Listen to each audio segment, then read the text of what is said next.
Saludos amigos, con ustedes una nueva entrega de Consulta Participativa. Jessica Reyes y Ricardo Perlman, aquí, con esta entrega que preparamos de manera muy especial para todos ustedes amigos que nos sintonizan a Consulta Participativa.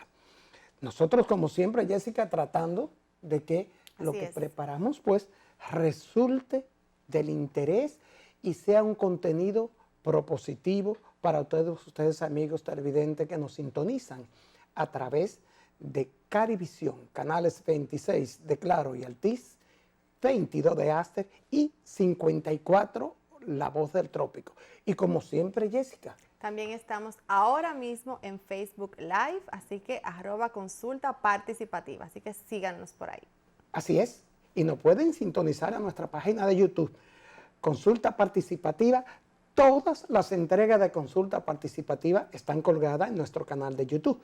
También pueden contactarnos, hacernos sus sugerencias, su pregunta a nuestro teléfono de WhatsApp 809-769-4500. O por qué no, envíenos un correo electrónico a nuestra dirección electrónica consultaparticipativa@gmail.com.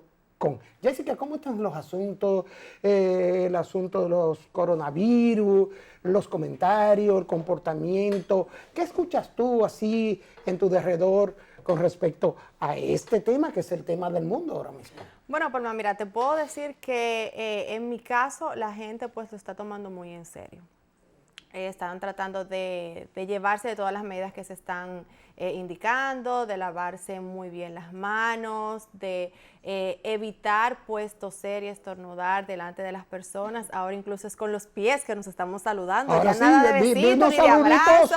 De patica, ¿no? De paticas. Así es, pero la gente la verdad es que está tomando esto con el rigor que merece, sin estarse alarmando ni mucho menos, pero no estamos dejando a un lado lo que es este virus. Sí, y lo más importante de esto es, amigos televidentes, que nos llevemos de lo que nos informa autoridad competente.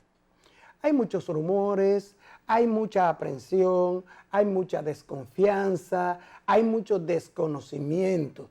Y esto lleva a que las personas entren en pánico. La realidad es que, como decía Jessica, lo fundamental en esto es la higiene. La higiene es fundamental. Lavarnos las manos, desinfectarnos las manos, no rozarnos los ojos, las narices, la boca, tener poco contacto, estar lo menos posible en lugares cerrados, con personas que muestren síntomas de influenza. No es que vamos a salirles huyendo a nuestros familiares y nuestros amigos y compañeros porque presenten una gripe. Claro. Realmente la influenza mata miles de personas anualmente, pero sí llevarnos de autoridad competente, porque la realidad es que hasta ahora no hay una vacuna. No, amigos, Perlman, y discúlpame que te interrumpan, algo que tienen que tener muy en cuenta es la conciencia de no estornudar delante de las otras personas, taparse la boca, no toser delante de los demás, porque muchas veces tú estás comprando, haciendo algo en el supermercado y estornudas y rápidamente y no te percatas y ni siquiera te da tiempo para tú a lo mejor taparte la nariz. Entonces tenemos realmente no solamente la higiene, sino también la conciencia de que tápese la boca. No, y más que conciencia, por respeto a los demás, por cuidado, o sea, me cuido y te cuido, es un respeto, no puedo estornudarte encima. Entiendo que por educación eso debe hacerse lo más discreto y cuidadosamente posible. Amigos, nosotros vamos a una pequeña pausa y venimos con nuestros comentarios.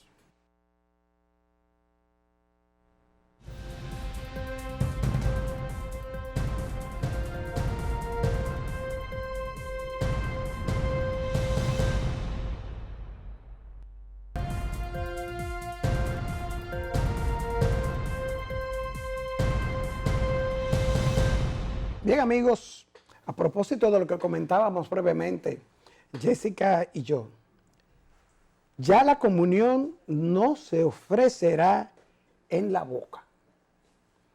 Óigase bien, la iglesia ha hecho recomendaciones para que el saludo o abrazo de paz sea un gesto, para evitar los abrazos, los roces, por el asunto del coronavirus. El arzobispo metropolitano de Santo Domingo informó a través de un comunicado que dirigió a toda la Iglesia Católica Dominicana que como medida de higiene en las celebraciones y encuentros comunitarios y como medida de prevención para prevenir el coronavirus, el COVID-19, se limitará la forma en la que se ofrece el cáliz.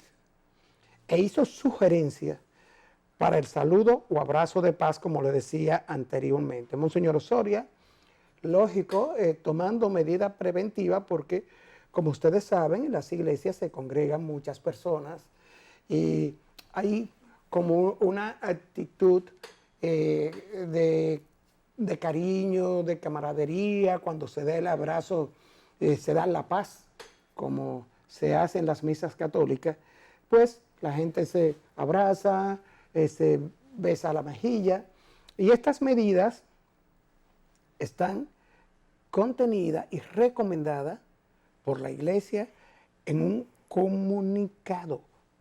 También recomendó no tomar directamente del cáliz y que solamente el sacerdote tomará el cáliz. Que cuando el sacerdote, los que van a iniciar a ofrecer la misa, van a oficiar la misa, deben antes de entrar al altar higienizarse las manos y también al terminar cuando vayan fuera del altar. Estas medidas, como muchas medidas que están recomendando los organismos competentes, recuerden que le decía hace un momentito que debemos escuchar lo que dice autoridad competente, los expertos en el tratamiento y manejo de epidemias y pandemias. Por ejemplo, la Organización Mundial de la Salud, que advirtió que el coronavirus no es una simple gripe. Óigase bien, no es una simple gripe, no es un H1N1, no es la influenza.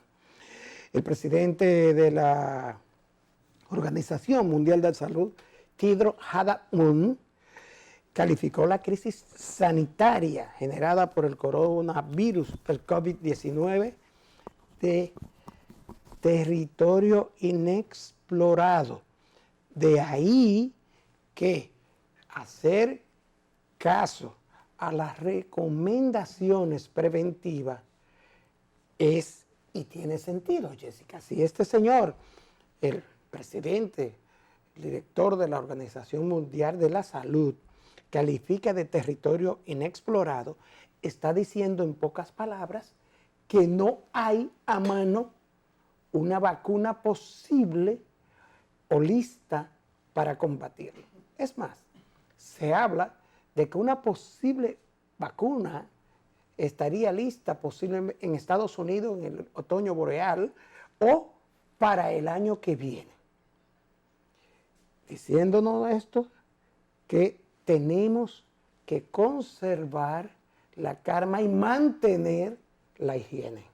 La higiene es fundamental para combatir, no cualquier virus, la transmisión de cualquier virus. La higiene es fundamental. Y como es un territorio inexplorado, como dice el presidente de la Organización Mundial de la Salud, tenemos que hacer caso. Hay más de 3,000 muertos a nivel mundial. Hay más de 86,000 contagiados. Ojo, informan que muchos de los fallecidos son de edades de adultos mayores y de personas que no sabían que estaban contagiados. Lo que quiere decir, y tenemos el caso del italiano que está aquí en la República Dominicana, que usted puede contraer el virus y no tener síntomas hasta 7 días después. O sea, porque este turista italiano dice que él declaró que él salió bien de su país para venir a disfrutar de unas vacaciones en la República Dominicana. Este es un virus único, con características únicas. No es lo que estamos acostumbrados a ver. Si bien es cierto que hemos tenido pandemias, epidemias como el Ebola, el Zika, el H1N1, el VIH, no es menos cierto que este virus es único. No es cierto que ha habido coronavirus COVID-19 anteriormente. Sí es cierto que ha habido coronavirus, cepas de coronavirus anteriores, pero no tan agresivas y tan peligrosamente mortal como el COVID-19. Es por esto que debemos hacer caso, tenemos que tratar de, y tomando en cuenta que hay más de 30,000 muertos, tenemos que también anotar que ya hay más infectados fuera de China que dentro de China. ¿Por qué? Porque se ha expandido a todas partes del mundo. Ya en República Dominicana, como es de todo sabido, se confirmó por lo menos el caso del italiano. Y a propósito de República Dominicana, los moradores de Boca Chica dicen, para que nos mate un virus, que nos mate un tiro. Los moradores de Boca Chica están haciendo protesta en contra de la construcción de un centro de cuarentena en el sector Los Tanquecitos de Boca Chica, en la base naval ubicada en Boca Chica. El pueblo de Boca Chica, diría yo, tiene todo su derecho a protestar. Claro. Pero ojo, a los dominicanos, a los ciudadanos de Boca Chica, recuerden que ustedes viven en un lugar turístico, eminentemente turístico, y que este lugar de cuarentena pudiera convertirse en una ayuda para los habitantes de Boca Chica y para los que tienen que alternar por necesidad de vida con los visitantes. Hay que tomar en cuenta que esto podría convertirse, repito, en un lugar que devendría en ayuda y prevención para los mismos habitantes de Boca Chica. Eso entiendo yo. Pero vamos a ver, Proconsumidor está haciendo su trabajo, Proconsumidor está visitando la farmacia, en los supermercados ya no hay manitas limpias, no quedan... no, como te digo, la gente de verdad está actuando. Sí, no, y estamos de acuerdo. Porque cuando esto está sucediendo, es un indicativo de que las personas están escuchando y están llevándose de las exhortaciones a tomar medidas preventivas. Pero muy bueno, qué bueno que Proconsumidor está solicitando a las farmacias información sobre existencia para evitar especulación y sobre precios de estos artículos como mascarillas. Sí, esa es otra. Las mascarillas, las otra. manitas limpias. Y ojo con las mascarillas. La mascarilla no es para evitar únicamente que usted se contagie. La mascarilla es para proteger al semejante. Si usted puede estar inoculado con el virus y no saberlo, y si usted tiene su mascarilla y estornuda o conversa con un amigo, con un compañero de trabajo, usted lo está protegiendo. Porque la mascarilla que usted tiene, que usted porta, puede evitar que usted contagie a un compañero, a cualquier persona en su entorno. No, pero también recomendar que tomen mucha vitamina C. Sí, bueno, eso dice que la vitamina C, sí, que mucha vitamina gotas C, de limón en agua caliente. Nosotros los dominicanos somos muy confiados con el limón. Sí, el limón bastante. para nosotros. Para todo. es Eso, uno el de, limón y el es uno de vaporru esos están remedios iguales. universales. Ese muchacho está estornudando. Dale limón. Exprímele un limón en un vaso de agua, por favor. No te digo que que el no limón y le el- gusta, que está mal, déselo. No, el limón y el vaporru para mí están en la misma línea. Sí, sí, sí. Señoras, y finalmente Argentina también confirmó ya su primer contagio de coronavirus. Ojalá que la ciencia trabaje de forma adecuada y acelerada. Veo que los gobiernos, las organizaciones internacionales, pues están involucradas en este tema. Jessica. Bueno, amigos, en esta ocasión vamos a hablar sobre la enfermedad de Parkinson. Es una enfermedad progresiva del sistema nervioso que afecta el movimiento y esta ocurre cuando las células nerviosas no producen suficiente cantidad de una sustancia química que es muy importante para el cerebro llamada dopamina. Esta enfermedad se caracteriza por el temblor en reposo, la rigidez muscular y la pérdida del automatismo. Los síntomas comienzan gradualmente y estos son diferentes en cada persona. Estos pueden iniciar siendo leves y pasar desapercibidos. A menudo los síntomas comienzan en un lado del cuerpo y luego se pueden ir expandiendo hacia el otro lado del cuerpo. Dentro de los signos y síntomas que puede presentar esta enfermedad están los temblores, el movimiento lento, la rigidez muscular, la alteración de la postura y el equilibrio, los cambios en el habla y los cambios en la escritura. Se desconoce la causa de esta enfermedad, pero se dicen que hay factores que pueden incidir en la misma, como son factores genéticos, así como también factores del medio ambiente. Para tratarlo se acude a fármacos, también a la cirugía, así como también a la realización de los ejercicios. Se recomienda como forma de prevención la realización de actividades físicas, así como también tomar bebidas que tengan cafeína. Sí, Jessica, y fíjate que el Parkinson y el Alzheimer, que tienen nombres como medio alemanes, sí. Muchos dicen, ojalá que no me ataque el alemán, pero creo que el Alzheimer en materia de comunicación, de supervivencia en cuanto al estado mental es más peligroso porque, según tengo entendido, los afectados a Alzheimer, dependen del grado que está, pueden olvidar hasta tragar. Sí. Entonces, eso hay que verlo. El Parkinson es una enfermedad también que ataca al sistema nervioso central y ojalá que ya, como yo estoy un poco maduro, ¿cómo fue que me dijo un adulto mayor? Un adulto mayor. Porque me claro. libre de los alemanes. Amigos, vamos a una pausa y retornamos con nuestro invitado.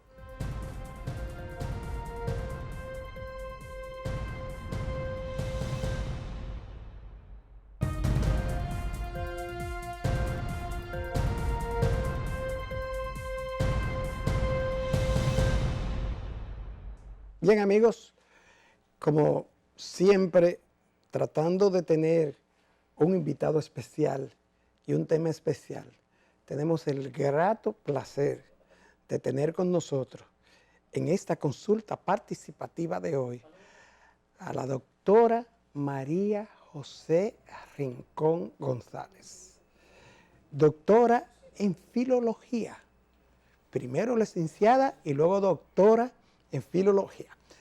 Bienvenida a Consulta Participativa. Muchas gracias, Ricardo. Muchas gracias, Jessica. Mucho tiempo proponiéndolo y el tiempo y muy difícil y los compromisos, pero ya tenemos aquí a la doctora María José Rincón González, que hemos querido y estábamos atrás de ella hacía tiempo, para que toque un tema que es tan importante para nuestra comunicación, para la comunicación con los demás y para la comunicación en nuestro idioma.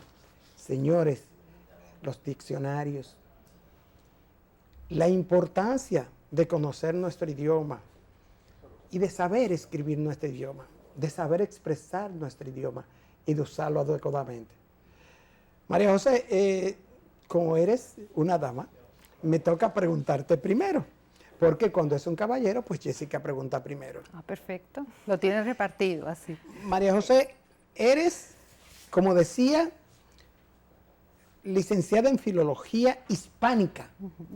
Pero tengo una pregunta obligada. A ver. ¿Qué te llevó a esta carrera que Jessica dice que ella confiesa que no sabía? Que no la conoce. Te había escuchado. Sí, Dime bueno, a ver. en el país no existe la carrera de filología en la República Dominicana. Yo cursé la carrera de filología en España, en Sevilla, en la Universidad de Sevilla. Y no creas que eres el primero que me lo pregunta, porque en general cuando uno elige una carrera de humanidades, la gente tiende a pensar que es una carrera o enfocada necesariamente a la docencia o una carrera, vamos a decirlo de forma coloquial, en la que vas a pasar hambre. Porque se supone que las humanidades no tienen una aplicación práctica, no tienen una aplicación empresarial, no tienen una aplicación comercial. En general por desconocimiento. Es verdad que muchos de los que estudiamos humanidades nos dedicamos a la docencia, pero es verdad que en un mundo que cada vez se basa más en la sociedad de la información, todo el que sabe manejar correctamente el idioma tiene una potencia profesional que a los demás les falta. Y los que hicimos humanidades tenemos en estos tiempos cada día más trabajo, por eso tantos proyectos y tantas cosas pendientes a veces que nos limitan el tiempo. La filología se dedica a eso, se dedica a estudiar las lenguas en todas sus manifestaciones, tanto la lengua en sí, la lingüística, como la manifestación artística de la lengua, la literatura. Y la filología siempre se enfoca desde ese punto de vista global. Por eso suele crear profesionales que tienen aplicación profesional para muchas áreas del saber y del conocimiento. Y ahí es que fue mi vocación. Yo siempre he sido una interesada en la lengua, desde muy pequeña, todo lo que tenía que ver con otros idiomas, con la forma de hablar, con la forma de expresarse, con las distintas maneras de expresarse dentro del mismo idioma español, siempre me llamó mucho la atención. Siempre he sido una gran aficionada a la lectura y a la literatura y sin duda mi vocación estaba marcada desde el principio. Después poco a poco con la especialización de hispánicas me especialicé precisamente en español de América y después en diccionarios. La especialidad de los diccionarios es la lexicografía y esa es mi maestría y mi doctorado es en lexicografía. Así que poco a poco la vocación se va acercando a esos puntos a los que uno le dedica más tiempo y a los que le dedica más proyectos. Licenciada, tomando en cuenta lo que es la filología, y me surge la inquietud, ¿de dónde realmente proviene nuestro idioma del dominicano? Porque usted sabe que ha habido desde el primer momento que España, que África, que Francia, entonces hablen un poquito de eso. Ay, sí, eso me encanta. El tema de la historia de la lengua es fundamental para comprender la actualidad de la lengua, porque las lenguas, si son algo, son tiempo e historia. Si no conocemos de dónde viene nuestra lengua, no vamos a saber cómo es nuestra lengua actual. La variedad dominicana del español es una variedad muy antigua que nace lógicamente con la primera presencia de la lengua española en América. El primer lugar donde se habla el español en América es la República Dominicana. Por lo tanto, es la manifestación más antigua del español en América. Evidentemente, nuestra lengua base, nuestra matriz base es el español, esa es nuestra lengua. La ventaja de los que somos hablantes de español, tanto dominicanos como de cualquier otro de los 23 países que hablan español como lengua materna, es que el español es muy abierto, se enriquece con todo lo que encuentra. Es muy abierto a la hora de aceptar las raíces de las lenguas de los países con los que entra en contacto y también palabras de otras lenguas que conviven con ella. En el caso de la República Dominicana tenemos evidentemente nuestra matriz del español, pero fundamentalmente nuestro origen es la variedad del sur de España, del sur y de Canarias. Eso es lo que más se nota en nuestro español, sobre todo en la fonética, en la forma de pronunciar y en el léxico. En la gramática siempre hay menos diferencia, la gramática suele ser más uniforme, aunque también las tenemos. Evidentemente, tenemos mucha influencia del léxico africano, ¿Por qué? Pues porque por nuestra historia, por las poblaciones que emigraron, por las poblaciones que se asentaron aquí, tenemos muchos términos africanos, de las lenguas africanas, pero también tenemos muchos términos de las lenguas indígenas precolombinas. Hay que tener en cuenta que la primera lengua indígena con la que se encuentra el español es el taíno, ya sea el taíno, el arahuaco, el caribe, las variedades de las lenguas indígenas que se hablaban en la española, en la República Dominicana actual. Y esos indigenismos son los primeros indigenismos que entran en la lengua española. Y precisamente por ser los primeros, por ser los más antiguos, son los que tienen más vigor, son los que se exportan de aquí a las otras variedades del español en América, incluso a otros idiomas, por ejemplo, al inglés o al francés. ¿Él? Al inglés o al francés. ¿Del por taíno ejemplo, al inglés? Sí. ¿Cómo? Por ejemplo, a mí me gusta mucho poner el ejemplo de la palabra barbecue.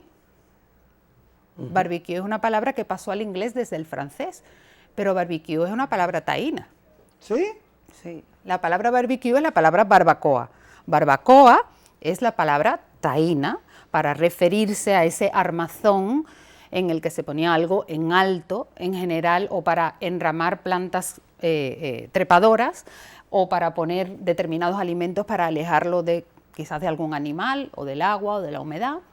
O a veces se usa también como un camastro, como una forma de dormir, de recostarse fuera de la tierra. Esa es barbacoa. Barbacoa es un término taíno. Sí. Pasa al español, y del español pasa al francés y al inglés.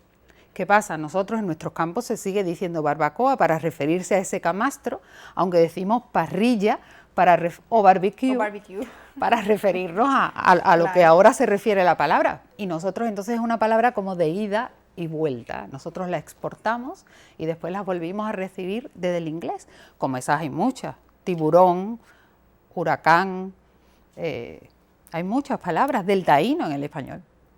Oye, muchas de ellas no las conocemos. Pero claro, sí, no, realmente no teníamos esa. Huracán, barbecue, todo el mundo pensaba que era una palabra inglesa, ¿no? Claro. Que era pero no, es una palabra ya adoptada en el inglés, pero es una palabra que se usa en el español. Pero el origen, la etimología de barbecue es la palabra barbacoa, que es una palabra taína.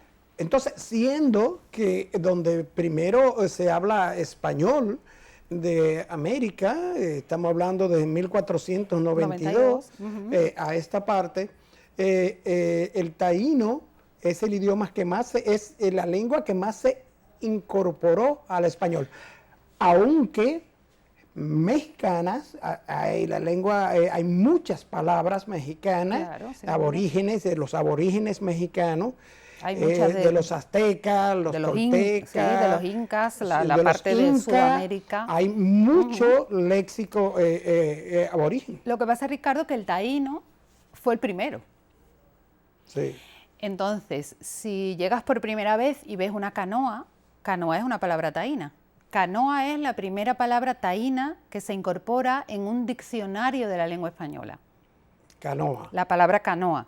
La palabra canoa aparece en el diccionario de Nebrija, que es el primer diccionario de la lengua española, que se publica en 1495. Hay que recordar que no había internet.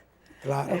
Entonces, solo 3 años después, en España, ya se está incluyendo la palabra canoa taína para referirse a esa embarcación de una sola pieza, sin quilla, que se mueve a remo, cavada, ¿no? en un tronco de un árbol. Pues esa canoa, para la que en español se usaba la palabra para algo similar que existía en Europa, la palabra almadía, de origen árabe, aquí los indígenas la llamaban canoa en el idioma taíno. Pues se adopta el préstamo, porque las lenguas adoptan préstamos cuando necesitan palabras de otras lenguas, y se empezó a decir en español canoa. Y en solo 3 años esa palabra ya está incorporada en un diccionario de la lengua española. Como tú bien apuntas, no había medios de comunicación sin tan duda, rápido. o sea tenía que llegar y volver en carta y en barco, claro, a registrarse. Es decir, nuestro léxico taíno quizás no es el más abundante, pero sí es el más antiguo en el español y es el que más se ha difundido. Sí. Licenciada, el dominicano tiene una manera un poco particular de hablar, que internacionalmente incluso cuando llegamos a los países dice, tú eres dominicano, porque pues nos comemos, como uno dice, las L's, las R's, no pronuncias la S. ¿Entiende usted que esto va más con la propia educación con la que nosotros vamos creciendo, donde hay una carencia a lo mejor de hacer ese énfasis en la pronunciación correcta, y también, aparte de la educación, también la misma sociedad? Hay muchas cosas ahí, la lengua influye en muchas cosas. Evidentemente, nuestra formación no es la mejor, tenemos muchas carencias, tenemos que mejorar muchísimo en cuanto a formación en todos los sentidos, pero también en cuanto a formación en lengua española. Pero hay que tener en cuenta una cosa, eso que decimos comúnmente que nos comemos las S o que cambiamos la L por la R, esos son fenómenos que no nos los hemos inventado en República Dominicana. Esos fenómenos vienen de antiguo del español. El español que se trajo aquí por primera vez en 1492 ya venía con esas características, eso no es nuevo aquí. El español de toda la zona atlántica, de todo el sur y todo el occidente de la península ibérica, se come las S, a eso los filólogos lo llamamos aspiración de la S implosiva. Eso se llama así técnicamente, comerse las S, pero eso lo hacemos también. Y eso no está mal, eso es histórico, es un fenómeno histórico. Lo que está mal es aplicarlo por defecto, no reducirlo al ámbito oral, es decir, transcribirlo cuando uno escribe, eso sí está mal, porque rompe las reglas ortográficas, y sobre todo no saberlo adaptar al nivel de conversación en el que uno está. Yo siempre digo, uno no habla igual tomándose una cerveza en la puerta del colmado que dando una conferencia en la Academia Dominicana de la Lengua. El nivel de lengua que usa no es el mismo, y no está mal. Y muchas veces se hacen esos esfuerzos como uno pensando que se hace entender de mejor manera. Innecesariamente. Una cosa es pronunciar correctamente en el sentido de vocalizar bien, tratar de que la palabra que uno usa se entienda, y otra cosa es mantener tu propia variedad fonética y aspirar la S, es decir, ese comerse la S es propio de la variedad dominicana, pero no solo de la dominicana, es propio de prácticamente el 100% de la variedad caribeña y prácticamente el 100% de la variedad andaluza y canaria del español, es decir, que la inmensa mayoría de los que hablamos español nos comemos la S. No pasa nada por comerse la S. Lo correcto para hablar bien hay que expresarse correctamente, y fundamentalmente hablar bien es gramática y léxico. Esa L y esa R, que nosotros le llamamos la neutralización de la L y la R, es un fenómeno también del sur, del andaluz del sur, del andaluz de Canarias y del andaluz caribeño. No solo pasa en República Dominicana. Me escribe un amigo televidente, y por la forma en que me escribe, pienso y estoy convencido de que conoce a la doctora. Porque oiga lo que me pone. Saludo a María José. Pero ustedes los españoles cenan comiéndose las S. Esto, después de la pausa.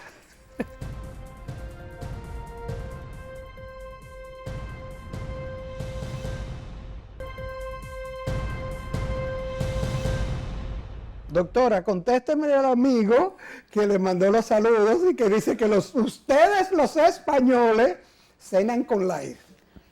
Sí, bueno, nosotros en general los españoles cenamos bastante bien, eso tengo que decirlo, con ese o sin ella, y no todos los españoles. A veces en el idioma, cuando se generaliza, suele uno confundirse, suele uno equivocarse. ¿Por qué? Porque el español es de una variedad riquísima. Hablantes de español somos más de 500 millones en el mundo, de español como lengua materna, no como segunda lengua, que somos más. Como lengua materna somos más de 500 millones. Y cada variedad tiene sus propias características. La minoría, y que generalmente la minoría puede relacionarse con el norte de la península ibérica, suele no aspirar, en ciertas partes sí, la S final. Pero la mayor parte de los hablantes de español, no solo los españoles, cenan con las S. Doctora, Diccionario de la Lengua Española, Diccionario Panhispánico de Dudas, Diccionario del Español Jurídico, Nuevo Diccionario Histórico, Diccionario de Americanismos, diccionarios anteriores de 1726 al 2006, ¿cuál de todos estos diccionarios es el que se usa de manera como de texto, para la gramática? ¿Cuál es el más importante de estos diccionarios? Y tengo entendido que usted ha revisado o ha sido parte directa de la confesión de algunos de ellos. De algunos de ellos, sí. Explíqueme. Yo siempre digo que mientras el hablante es más culto o aspira a ser más culto, a manejar mejor su lengua, necesita más diccionarios. A veces el error está en pensar que mientras más culta es la persona, va necesitando cada vez menos el diccionario o menos diccionarios. Hay que desterrar aquello de el diccionario. Me gusta la pregunta, Ricardo, porque tú has mencionado muchos. Conforme la persona aumenta su grado de cultura, necesita más diccionarios. Ahí hay muchos diccionarios que pueden usarse simultáneamente. Por ejemplo, el diccionario panhispánico de dudas no suple al diccionario de la lengua española. ¿Por qué? Porque en el diccionario panhispánico de dudas tú no vas a encontrar la definición de una palabra que no conozcas. Lo que vas a encontrar es cómo resolver una duda ortográfica, una duda gramatical o una duda léxica, cosa que no vas a encontrar en el diccionario de la lengua española. Es decir, son dos diccionarios complementarios. Por cierto, el diccionario panhispánico está en línea gratuitamente en la página de la Real Academia. El diccionario de la lengua española quizás sea el que más se usa a nivel mundial. ¿Por qué?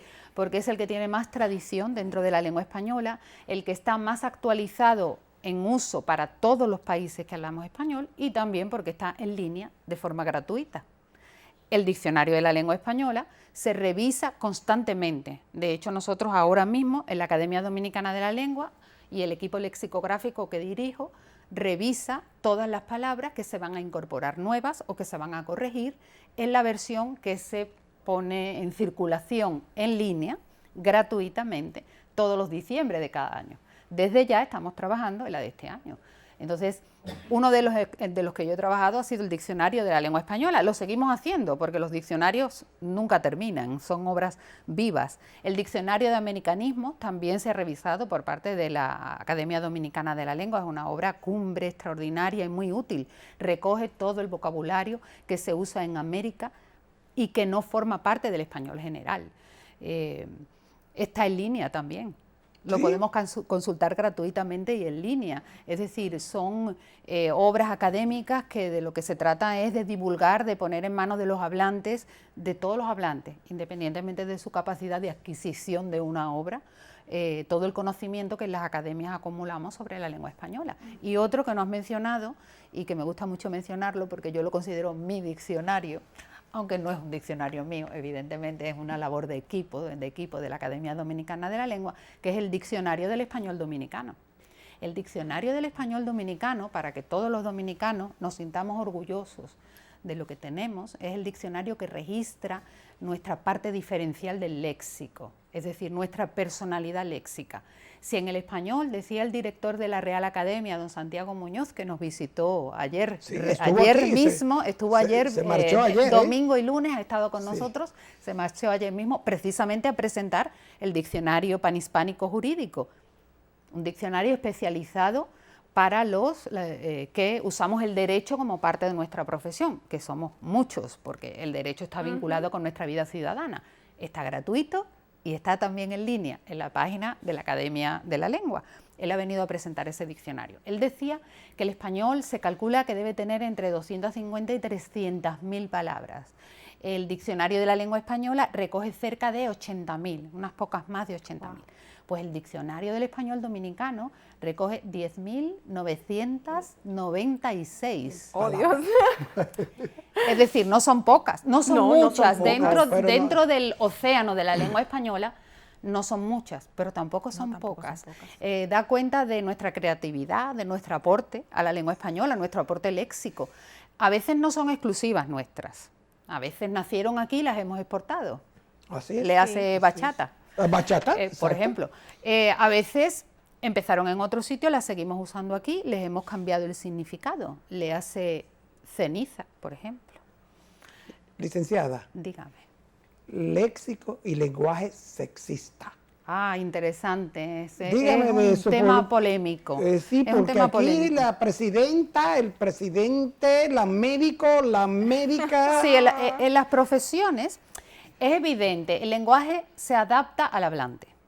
Si el hablante cambia, si el hablante evoluciona, tiene que adaptarse porque el lenguaje es práctico, es una herramienta del hablante y tiene que servirle al hablante. Cuando deja de servir, muere.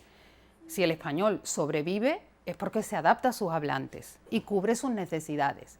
Si antes no había médicas, pues evidentemente decíamos médico.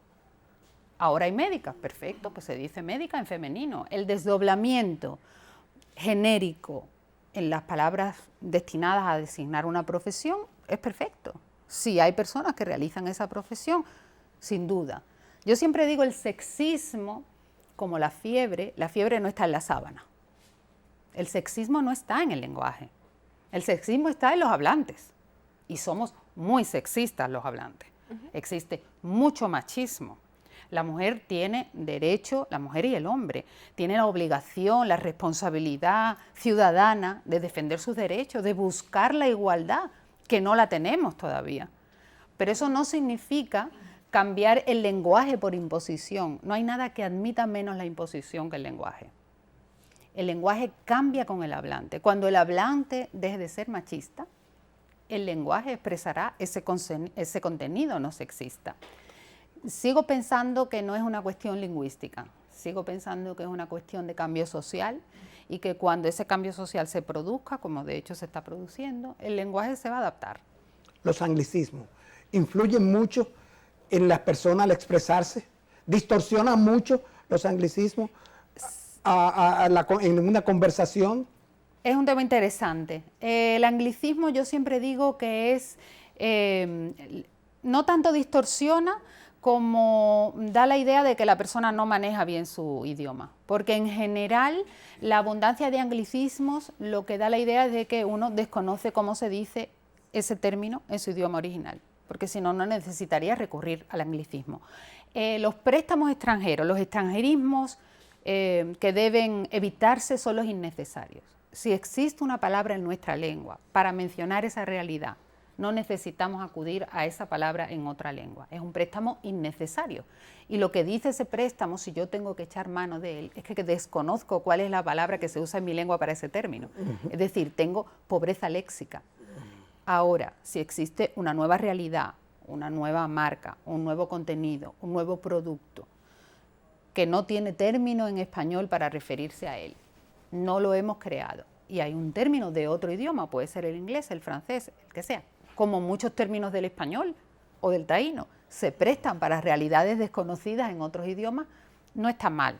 El idioma español es un idioma muy grande y los préstamos han sucedido durante todas las épocas y a veces son una pequeña gota en el océano. Lo que pasa es que cuando se hacen innecesariamente, dan esa idea de pobreza léxica que tanto nos duele a los que somos defensores de la corrección en el idioma, a los que valoramos el potencial que tiene nuestra propia lengua como rasgo de nuestra identidad cultural. Sí. Dame un hamburger, dame un sándwich. O no, ok. Eso hay que irlo a buscar al warehouse. O el mismo que... Exactamente. Es decir, si para sándwich buscamos términos similares, emparedado, bocadillo, bien, hay términos que se adaptan. Imagínense sándwich, ya no lo vamos a poder descartar. No. Se adaptó por lo que sea, ya es nuestro. Sí, sí. Bien, entonces, ¿qué hacemos? Pues le vamos a dar nuestras propias características. ¿Qué es lo que dificulta más la adopción de los anglicismos? El empobrecimiento léxico, por un lado, es decir, si la palabra a la que sustituye se pierde, o que rompe nuestras reglas ortográficas. Entonces, si vamos a decir sándwich, adaptémoslo al español y no nos olvidemos de ponerle la tilde en la A, por ejemplo. Doctora, finalmente, tengo tantas preguntas, pero el tiempo en televisión es tan traicionero. Sin duda. Finalmente, de la ñ a la Z. Háblame de esto. De la ñ a la Z, bueno, esa es la obra, vamos a decir, que vio la luz el año pasado, aunque se trata de la recopilación de una serie de columnas, más de 400 que se han venido publicando en Diario Libre, la columna ñ, de ahí esa ñ del título, de la ñ, mi columna ñ de Diario Libre, que empezó a publicarse en 2011 y semanalmente viene publicándose, bueno, hasta la misma de hoy, que se ha dedicado a los popis y guaguaguas, búsquenla para que la lean. La voy a leer. En esta están recogidas más de 400 sobre temas relacionados con la lengua, ortografía, gramática, léxico, literatura, lectura, un poquito de todo. La doctora dice temas relacionados, y yo digo que solamente lo he ojeado. Y esto es un libro de consulta. Esto es lo que es una verdadera obra de consulta, donde solamente viendo uno de los artículos en el escrito, despejé yo una duda en cuanto a mi lengua, en cuanto a mi forma de concebir la definición de una palabra en específico. O sea que yo los exhorto, amigos televidentes, a que se acerquen, adquieran este libro de la ñ a la Z, que es una recopilación de un trabajo arduo, tenaz, pero muy consciente y con mucho conocimiento. Doctora, ¿el tiempo se nos fue? Bueno, Ricardo, hablando de la lengua, bueno, es que sobran las palabras. Sobran las palabras. Pero nada, María José, muchas gracias por atender a nuestra invitación. Sé que hiciste un esfuerzo grandísimo porque tiene inclusive un pequeño percance en una pierna. Te lo agradecemos de corazón. Gracias. Y esperamos, amigos televidentes, que a ustedes les haya servido esto. Les reitero, de la ñ a la Z es una verdadera obra de consulta. Nos vemos en la próxima entrega.